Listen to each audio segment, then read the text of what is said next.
Tyson tattoos his face. Maybe I should needle him with the Fezzatorial. Well. In preparation for his upcoming fight, Iron Mike Tyson has marked up his face with a tribal warrior tattoo. And I haven't seen people this upset about someone decorating their mug since that time in Cub Scouts, when our den mother, Mr. Jenkins, did some face painting with us. The problem was, he didn't use paint, although it was glossy and peeled right off after it dried. But what really inks my kisser is the fact that not only does Mike Tyson now look like the Ultimate Warrior's dumber cousin, he feels he needs these gimmicks to intimidate his opponent. And it looks like this is only the beginning. What's next, Mike Tyson? You've already taken a spirograph to your own face, so what's your next move? Screwing devil horns in your head? It would look scary, but then you'd have to cut holes in your headgear when you're sparring. Hey, here's a frightening look you could try, Mike. How about popping out one of your good eyes and putting in one of those Terminator red light bulb eyes? Talk about intimidating. Everyone's scared of the Terminator. In fact, you could even go one better and replace your eye with one of those laser pointers that were all the rage. That way, you could scare your opponent and aim exactly where you want to punch him at the same time. What if you got a plastic surgeon to put in one of those Joker smiles? Wait till they get a load of this boxer. That would be pretty sinister. Although Ruth Buzzy has one, and no one really seems to be scared of her. But you know what is scary, Mike Tyson? Snakes. Snakes are damn scary. How about going for a whole Medusa look and getting snake hair? Would you like snake hair, Mike? Or what about some sort of hook hand? It worked for Aquaman when he wanted to look tougher, and after the match, you could cut off your own gloves.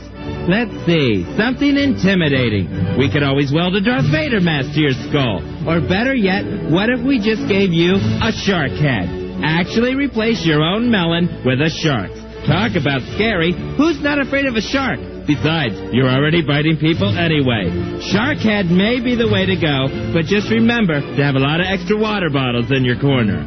Or if all this seems way too much or too complex, Iron Mike, we could always just go with more tattoos. Like simply tattooing across your forehead the words, idiot. But you know, this whole thing reminds me of growing up in Pinellas Park, Florida, where we had one guy who did both tattoos and embroidery. That is until the day he got the orders mixed up and got ink on my father's new T-shirt and sewed in the words, #1 Dad on his chest. We ended up spending the rest of Father's birthday pulling red thread out of his man-teats. But it was there that I learned how seriously fighters take their boxing. I remember Mother diligently training for a career in boxing out in the barn with our handyman and local trainer named Boo-Boo. Mother was really working out in order to drop enough pounds to join the women's super heavyweight division. And Boo-Boo was not only her trainer, but also her cut man. And he had his hands full. Several times I overheard him out in the barn telling Mother what a big cut she had, how it was a real nasty-looking cut, and how sometimes he didn't even want to go near her huge, gaping cut. But, you know, now that I remember, I don't think he said cut. I think he said, wait a minute. That was her mama's boo-boo. That was her hoo-hoo. Anywho, Iron Mike Tyson, I know you're looking for any edge to get back on top of the fight game. And if you think the way to do that is to look scarier, more power to you. Right now, with that much eye makeup on, you almost look like Christina Aguilera. And I can't think of anything scarier than that. So congrats, big man. You pulled it off. But listen, Etch-a-Sketch Face, your real fans will always support you whether you disfigure yourself or not. And we'll be rooting for you on Saturday night, and you'll hear us cheering that we're here, we're queer, we will not disappear. This has been my Fezzatorial. Thank you. Where's Ronnie? He missed the Friday Night Fezzatorial. An all-new one. Ronnie? How are you? Good. You missed the Friday Night Fezzatorial. Yeah, what was it about? It was about Iron Mike Tyson and his new face tattoo. How are you the last one on this? I am not the last one on it. It's Friday night. That's when the Fezzatorial gets done. The fight's not till tomorrow. I think it's quite topical. Topical yesterday. Tonight, it's old news. Oh, it'll be the rage all through the weekend. Was that right? Yes. Okay. And even Monday when we replay this one. You think Mike will fight this weekend? Yeah, Mike's going to fight this weekend. I'm wondering, Fez. And if it does, something wacky's going to happen. It'll be bad either way. Hey, David, you're on the Ron and Fez show. Hey, what's up, guys? How you doing? How you doing, my brother? Oh, chilling, man. I grew up in Miami. Used to skip class and listen to you guys. Oh, very nice. And then, it's just great to have you guys around here. Seriously, you guys are awesome. All right, thanks a lot, David. We'll talk to you later, bud. Hey, I wanted to tell you about partying tonight. You said you're asking about that. I'll be at Firehouse Cafe or Firehouse Grills downtown Fairfax tonight, and I MC up there. We have live DJs, everything. So it's good music. It's like house, techno, jungle, drum and bass. Now you're talking to me, Fezzy. That whole house techno drum and bass thing. That's me. That's you? I'm into the rave scene. I'm old school. I'm still drum and fife. Yeah, Miami style, baby. Miami style, Fez. Miami style, South Beach. Give it up to Toby. Yeah, I'm going to South Beach for the Winter Music Conference. I just bought tickets today. I'm going down in March. I'm so glad we've had this chance to catch up. All right, thanks, David. Good luck tonight, buddy. All right, thanks. Rock and roll. There we go, Fez. It's Friday night. It's a party night. The partiers are out and about. Wow. Here's James. James, you're on Ron and Fez. What's up, Ron and Fez? Hey, buddy. Bye. All right, buddies. I'm working all night at the CIA, removing snow in a dump truck. Oh, is that right? That's right. Let's classified snow. Make sure, no one gets a chance to root through that snow. Oh, I know it. Top secret snow. But there you go. I was wondering if you guys are still looking for some 10s. They got some hot guards up here guarding the CIA at the front when you come in. Is that right? Beautiful women. Yeah, beautiful women that could kill you. Right, they're like fembots. Absolutely. They know kung fu and all kind of other stuff. Is that right? I was wondering, buddies, if I'm hungry when I get off, will Fez take me out for a $41 burger?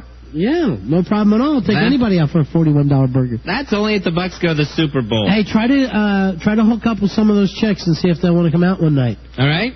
For $41 burgers? Yeah, $41 burgers. Girls weren't allowed for that. Yeah, well, now you get the CIA hotties first. Yeah. Maybe we just won't bring Fez this time, Ronnie. All right, buddy. All right, we'll talk to you later. We didn't bring you last time. It's a wacky night. It's a Friday night, Fuzzy. You can tell. That Fezzatorial gets everybody in a weird mood. Gets them fired up is what it does. We're getting food tonight, and the kid can't think of what kind. He's not sure what he wants. Nice. Harry Elvis. Harry Elvis wants to shake it up, but he doesn't know what to do. Yeah, well, shake it up then, Harry. That's your big deal tonight. I know. If you're going to start preaching that, then actually go find something new for us to eat. Hey, it's Friday night. We got some stuff to give out, Fez. So what do we got, Rory? We have bonus ball tickets for either Virginia Lottery's Pick 3 or Pick 4. Play Pick 3 or Pick 4 for your chance at an extra cash bonus if the orange bonus ball pops up during a drawing. Or winner receives a Jackson Hewitt tax preparation kit. Get more in return, super fast refunds, gold guarantee, IRS file, superior customer service, convenient store hours, and friendly, knowledgeable tax specialists. All right, that was the longest plug ever. What are they exactly? What are we giving out tonight? We're giving out lottery tickets for the Virginia Lottery. Okay. Nice, the bonus ball coupons. So if you like those, 866-277-4969. And what else are we giving out? And we're also giving out a tax preparation kit brought to you by Jackson Hewitt. All right, that's 866-277-4969. All right, easy enough. What do you got for us, Harry? I was thinking Chinese food for dinner. Would that be? What do we look like?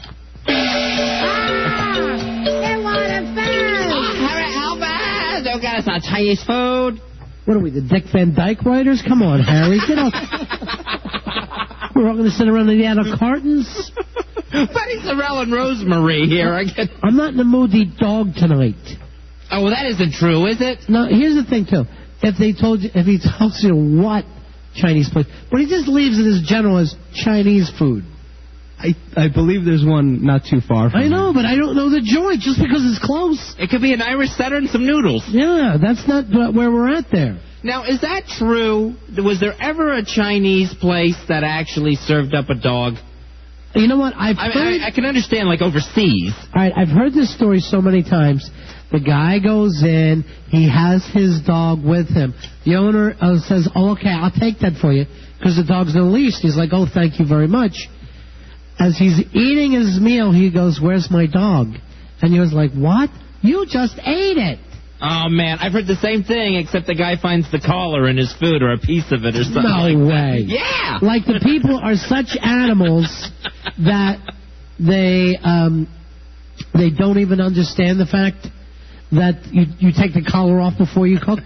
Cook it all. Use every part of the dog. Yeah. Ridiculous. I don't know if that's ever been true, though. I mean, that's always been the stereotype and the urban myth, but I don't know if that's true that they've ever actually chopped up a dog or a cat in this country. No, well, obviously not. Especially somebody's pet. Now, here's the other weird deal. There are some urban myths, and I remember hearing a million times, and then you hear them switch who is like the point. I got one that's actually been told to me. This happened to my cousin. Then it was my neighbor. All right, woman. It's always a woman. It's normally like a casino or something. And she gets on. It's always like two little old ladies. They get on a elevator with a couple of black guys and a tack dog. The black man yells, "Sit!" The two women sit and fall down as quick as they can. All right? And then, the black guys are all laughing. Later, they get either some kind of tickets to a show or thing. Thank you. You've given me the best time of my life. Love. And then it's either Eddie Murphy, Bo Jackson. I've heard it with Muhammad Ali. I think it might actually be up to Chris Rock by now. Bill Cosby. And people will swear this story happened. And you know what? It's only being kind called an urban myth. It's an effing lie. It's a lie, and it's a chance for people to bring some heat to themselves that they wouldn't normally have. You know, Ronnie, I come from a family of liars. Known liars and thieves. Well, you're one of them. I am not. You've told me some stories. My sister-in-law used to work at a grocery store, and I swear she told us as fact that it happened in the parking lot of her grocery store. The urban myth of the woman who gets out in her car after grocery shopping, hears like a bang, and reaches behind her, feels something on the back of her head, and there's something moist back there. She thinks she's been shot, and she's holding her brains in, and she can't do anything. She can't move because her brains will fall out if she gets up from the car to go get help. Right. Turns out it was just like one of those canisters of biscuits that exploded, and a biscuit hit her in the back of the head. All right, the first time that story was told to me, it was told so well that I believed it. Oh, my sister-in-law tried to pass it off. And I'm like, really? Where did this happen? And then it was only through, okay, you don't have any clues to it. And then that story would just go around everywhere. Sure. She worked in a grocery store, so of course that's the urban myth that's getting passed around her coworkers. All right, we'll give out prizes tonight for our best urban myth stories. 866-277-4969. Call in and win. 866-277-4969. These stories are amazing because when you start to question them, the people almost get hot under the collar with you. Yeah, they get furious. Like, here's your elevator one. Yeah. You know, how in the world would Bill Cosby or Richard Pryor or Eddie Murphy know what room those women were in to send the bouquet of flowers for the show tickets? And who says that, Eddie Murphy has to travel with a tack dog? See, you could start to whittle away at them immediately. But here's the problem. Since you're hearing these stories from family and friends, why would they think they would effing lie to you? And yet they all do it. These people will do it to you. Another one that always changes during the generations is, remember, we always heard that Alice Cooper was Eddie Haskell. Right. Well, that actually started before Alice Cooper. Before it was Frank Zappa. Right. Was Eddie Haskell. And then later they brought up, I think it was Marilyn Manson was actually the kid on the Wonder Years. Exactly. It changes from generation to Paul, the friend on the Wonder Years, grew up to be Marilyn Manson. And also the same thing that goes from Zappa to Alice Cooper to Manson is, I won't continue the show until you stomp on these baby chicks. All right. Yeah. And forcing people to kill baby chicks. All right, 866-277-4969. Rory, you're going to be the judge. If you like the story, we give them out. If we've heard it before, if it's been around enough. Chris, you're on Ron and Fez. Hey, Chris. I'm sure you've heard this one before. The scuba diver, he comes up missing, and then they find his body over a forest fire. Have you heard that one, Fez? Yeah, I have. I think they actually... That's a pretty common one. I think they started the movie Magnolia with that one. I believe so. Remember they ran through like urban myths or something crazy like that? Some kind of maybe I'm wrong there. But the first time I heard that story, I actually believed it. The scuba diver burned to death. I know, it was told so well to me that I believed it. They scooped him up out of a lake. Yeah. To get water to put out the forest fire. Right, yeah. From a helicopter. Right, yeah, exactly. And it's like they find the scuba diver up in the tree, one of the burnout trees. Yeah, burnout trees. Right. What do you think, Roy? Sorry, Chris. That's been told a lot. Well, been told a lot is what we're looking for. We're looking for the best ones. Okay, right. The new urban myth is going to be Sodom, Mississippi River. Does it exist? Does Sodom, Mississippi truly exist? Here's Ted. Ted, you're on Ron and Fez. Hey, Ted. It was an urban myth about airplanes when the AIDS epidemic first came out, that people would put needles in, like, the seat cushions of airplane cushions. People would sit down, and then there would be a note, hey, you just got AIDS. Like, yeah, now, here's the thing. Why would people want to go out and spread AIDS? And the other thing is... And they're putting the blood in these hypodermic needles. I remember hearing the same stories. Yeah. Yeah, it's not a good thing. No. It's a good thing. What do you think, Roy? I don't know. Sorry, Ted, man. It's not as good as... As what? As what? As something else is another one. What are you talking about? Sodom, Mississippi? What are you talking about? What are you possibly talking about now? I just don't think it's worthy of a prize right now. There you go. All right. This Roy's hard to convince and understand. Here's Liz. Liz, you're on Ron and Fez. Hey, Liz. Hi, guys. Hey, before I do this, real quick, what's all the numbers thing that everybody does when they call in? She's on to us. Nothing. Oh, okay, I'm sorry. Here's the thing. It's an all-secret society, and we really can't talk about it. Oh, I thought it was a guy thing. No, it's a big all-secret society. All right. Well, here's mine. After 9/11, there was this internet urban legend. They had a picture of a guy up on the building at the World Trade Center, and supposedly the story was that he had the picture taken. There was a plane that was superimposed in the background. That picture went all around the world. Right. Yes. And they found the camera in the wreckage, developed the film, and that's what they saw. Someone on the observation deck. Now, you know, when the first time I saw it was sent to me, I'm sitting there in shock because I've just seen everything that happened with the Trade Center. And all the horribleness that goes along with it. And it was out, 4 hours after the attack? Yeah. And then I'm thinking, well, wait a minute. It was early, it was before they opened up for tours. Yeah, the deck wasn't even open. 9 o'clock in the morning. They made a point of that. Also, it's coming in from the wrong direction. The plane was coming in over the northern part of the city instead of the southern part. And as everything is still burning and smoldering and covered in a mountain of dust, they found a camera and rushed it to the drugstore. So they could get it on the internet. The other thing is he was dressed differently. He was dressed like in winter, and it was a nice warm day that day. Right, he's in a coat. What do you think, Roy? Yeah, Liz, I'm gonna send you the prize closet. That one was a big one. I remember a lot of people believe that one. All right, so that's what you're judging it on now? What people fell for? Yeah. All right. Gosh, so many horrible myths came out of that day. Oh, yeah. The guy who rode the wreckage down. Yeah. They told us that one. There was a bus full of people. And these things actually were making the news. Right, yeah. Yeah. As well as that, they would, at the same time, people were calling other buildings and acting like they're next. They were bomb scaring. Yeah. I mean, what kind of kooks in the middle of a tragedy think phone prank first? It's insanity how some people react to pressure. Yeah. It was the pressure, or there's just dicks out there half the time anyway? They're going to be dicks every day of their life, but that's how they express their stress. Mike, you're on Ron and Fez. Hey, Mike. Hey, guys, how's it going? Good. Hey, listen, how about the one about the South American or whatever? Guy goes out partying, wakes up in a bathtub, and his kidney's taken out.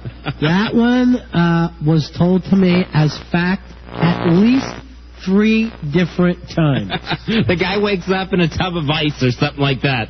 Exactly. And you know what? Here's another thing that people will attempt to do that with us on the air. They'll call and act like that these stories are true, or they know them for a fact. I think the one with the guy who ended up having his kidney taken out, I think there was actually a note left. Here, take this medicine. You're going to need it. We removed your kidney. Yeah. Or something like that. There was some prescription left.